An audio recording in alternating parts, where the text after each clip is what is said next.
Voter লিস্টে আমাদের নাম তুলতে হবে, কারণ আমরা প্রকৃত ভারতীয় নাগরিক। ও বিজেপির দালাল জ্ঞানেশ কুমার আমাদের বুথে 64 নম্বর বুথ, 64 নম্বর বুথে 137 জন ছিল, তার মধ্যে 3 জনকে অ্যাপ্রুভ করেছে, বাকি সবাইকে ডিলিট করেছে। কেন জ্ঞানেশ কুমার দালালি করছে? প্রত্যেকটা বুথেই কি এই ধরনের পরিস্থিতি? প্রত্যেকটা বুথেই করেছে। শুধু মুসলমান, একটা হিন্দু ভাইদের ভোটার লিস্টের নাম বাদ নেই, শুধু মুসলিমদের ভোট গেছে। কিসের চক্রান্ত জ্ঞানেশ কুমারে?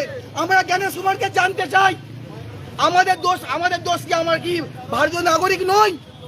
আমরা ভারতীয় নাগরিক নই? এখন কি চাইছেন? কতক্ষণ আপনাদের অবরোধ চলবে? আমরা চাই যে ভিডিও 2 ঘন্টার উদ্যোগ চালাবো। কেন ভিডিও অফিসারকে এখানে আসতে হবে?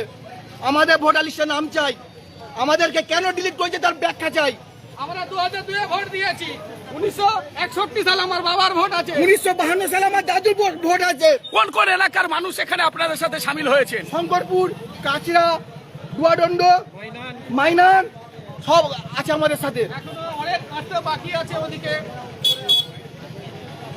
এখন কি চাইছেন আপনারা? আমরা চাইছি আমরা বৈধ নাগরিক, আমাদের ভোটার লিস্টে যেমন আমাদের নাম আসে।